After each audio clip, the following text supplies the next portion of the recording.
Hey everyone, it's Sunday. Just thought I'd do a quick, I don't know what you want to call this, a little shop talk.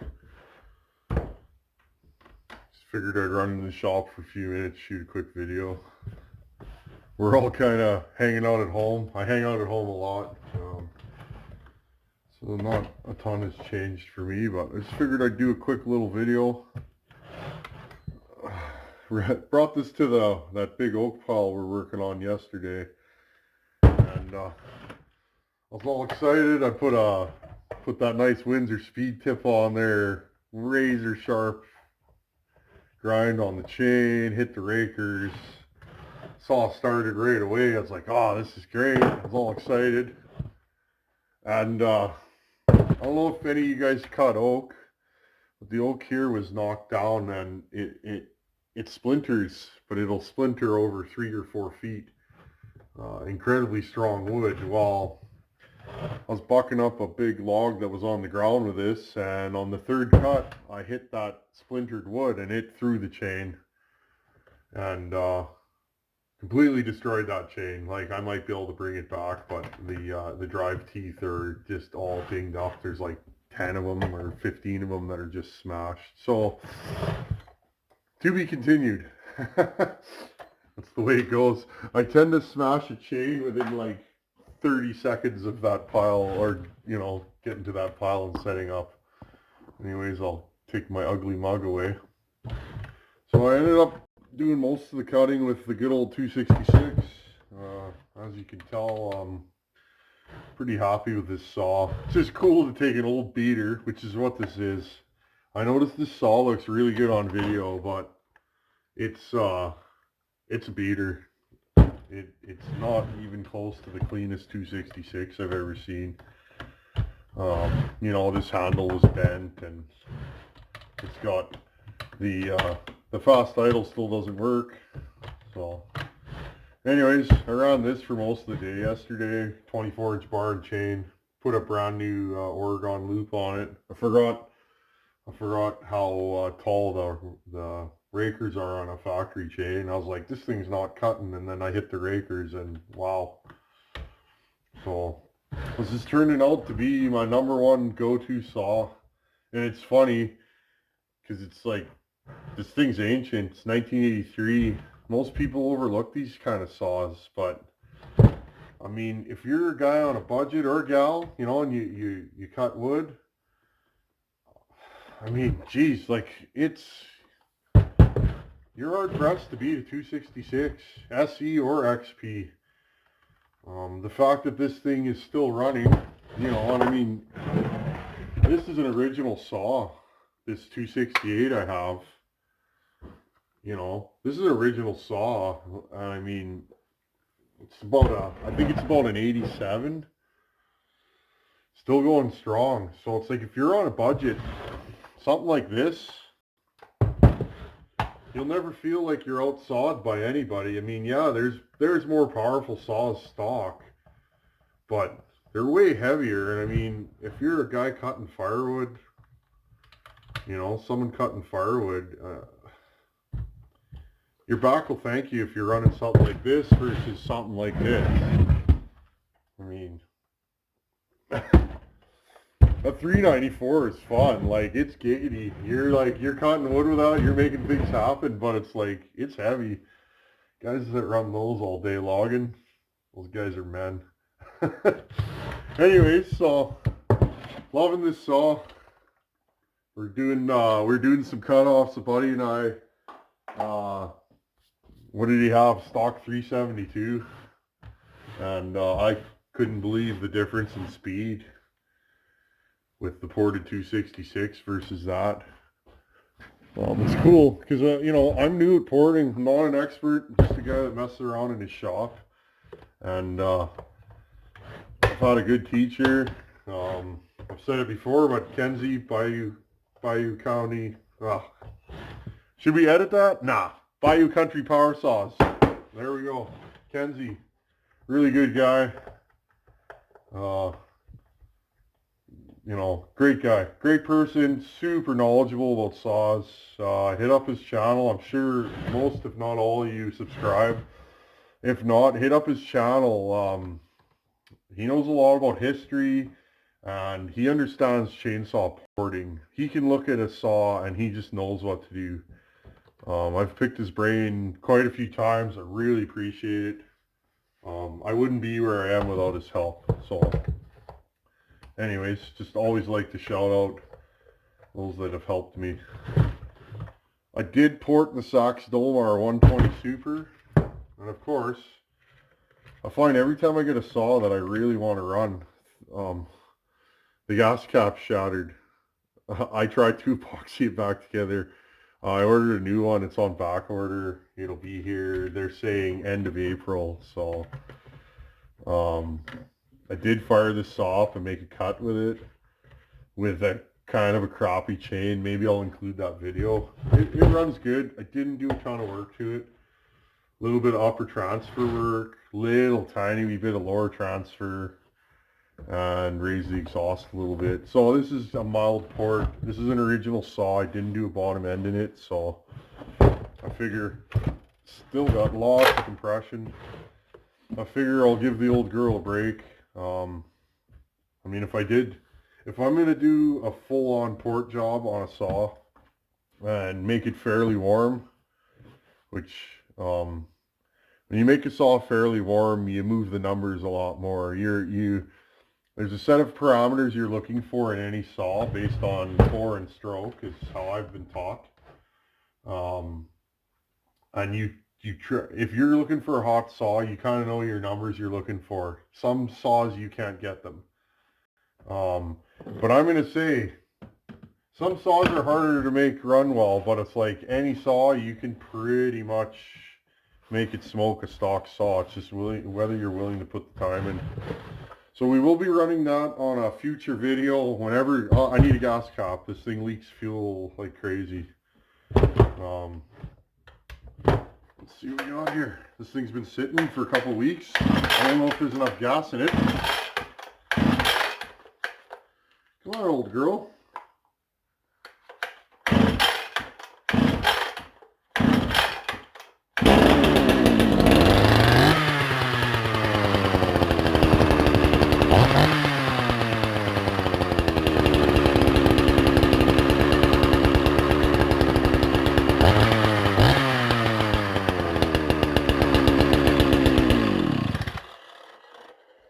Gotta say, quickly becoming a Dolmar fan, I understand why people like them. Very, very nice saw, very well made. They sound cool too. So there you go. That saw's been sitting, I don't know, a couple weeks, 2 weeks. Almost no fuel in the tank. So that thing's gonna get a regular run. I'll probably buy, that's a small mount Husqvarna. All I have right now is a couple of 16-inch bars, so that's probably what I'll run on there for now. Probably put a 24 on that, or a 20. We'll wait and see. Moving along, what are we going to do this week? 144, or MS440. 2006 model is what this is. This is that one I bought, blown up. Not sure why. I see a lot of Stihls like this. I'm not a Stihl hater, but man, are there a lot of scored Stihls around here. If you see different, please comment. The only Stihl I have ever worked on that's not scored is this one. I mean, I bought this as a blown up saw, and I'm figuring out how to do everything, and this saw's original. Right down to the bearings. So, trying to keep this video short, but picked up a Meteor piston.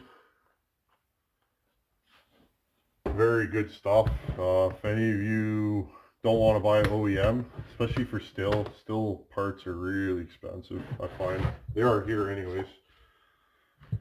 If you don't want to buy OEM, you just buy yourself a Meteor piston and I have Meteor pistons in quite a few saws here, and super happy with them. So we are going to build this saw. I haven't decided what am I building it for. Am I going to keep this one?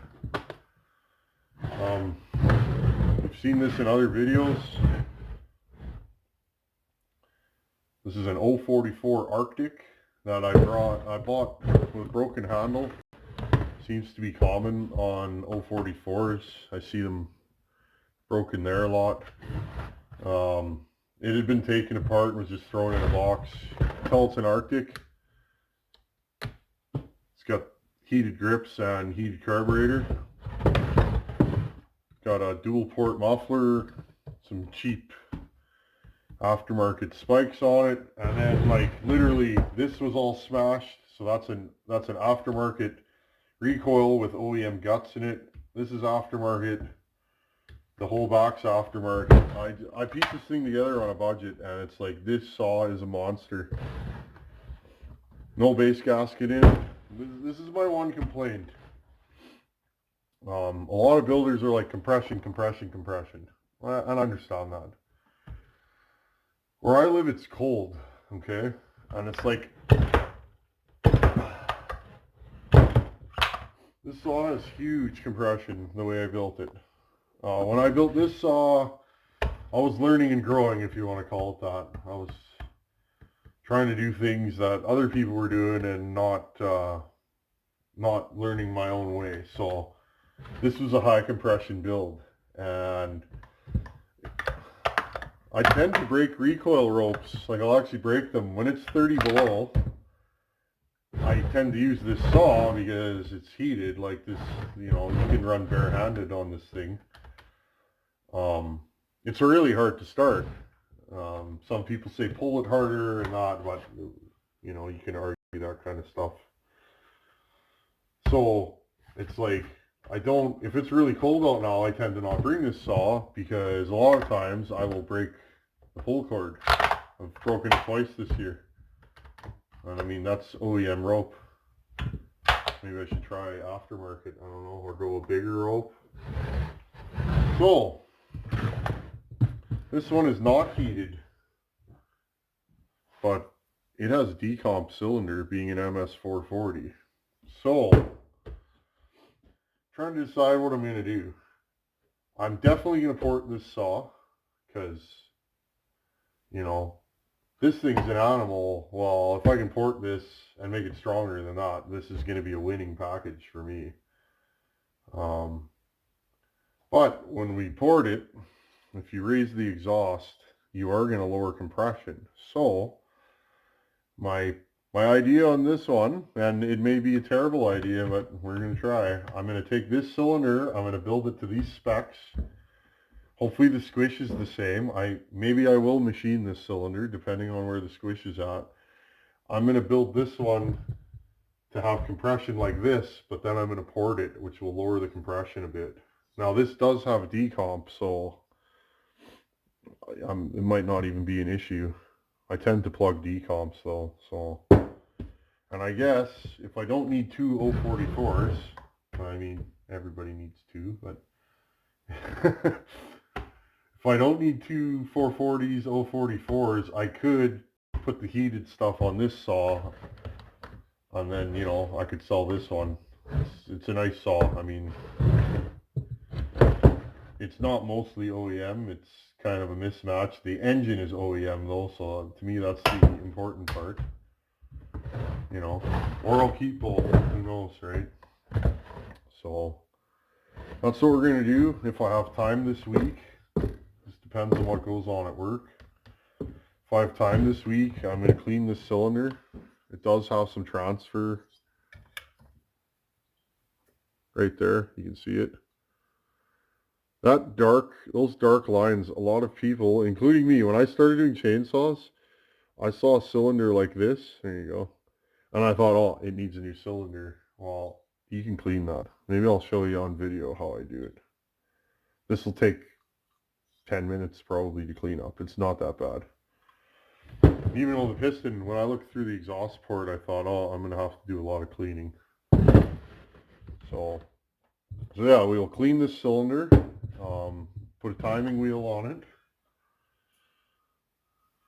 Maybe I can even show you how to do that. Again, I'm not an expert. There's so many people on the internet that know more than me, that have been doing it longer. So take what I say with a grain of salt. It's just my opinion, and you know what they say about opinions. So that's what we're going to do this week. Try and make a monster out of this. I'd like this to run a 24-inch bar and full comp chain all the time. That'll be the parameter that we're going to work under. And should be a nice saw. I am waiting for carb kits, so with what's going on, the mail's been kind of funny, so I am waiting for carb kits and a bunch of other stuff. I ordered all the parts to put this back together. Oh no. Sorry. Cut. Too many saws here. I ordered all the parts to put this back together. 272. This is going to be a keeper. I'm definitely going to run this. It's nice and turdy looking, so I'm not going to mind traveling with this saw and throwing it in the bed of my truck. I'm going to port this thing pretty spicy. I'm going to make it like the 266 is, and that'll be a go-to saw. But who knows, there might be room for another Stihl in my life, so I will keep you posted. Thanks for listening to me ramble on. Slowly picking up some subscribers. I appreciate it. I appreciate the comments. If you have any questions or you want to see something, please comment. You guys, if I do a video and you guys see something and you have questions, ask me and I can do another video outlining what I'm saying. Try and keep these fairly short because my upload speeds here in the country are just awful. So anyhow, Stihl MS440. Really like these saws. This is the best, I would say, pound for pound, this is the best saw Stihl ever made. And again, that's just my opinion, but damn fine saws. I have a row of Huskies here. There's only one Stihl on this shelf, and it's right here. So, anyways, hope everybody's doing well, and see you guys on the next video. Take her easy.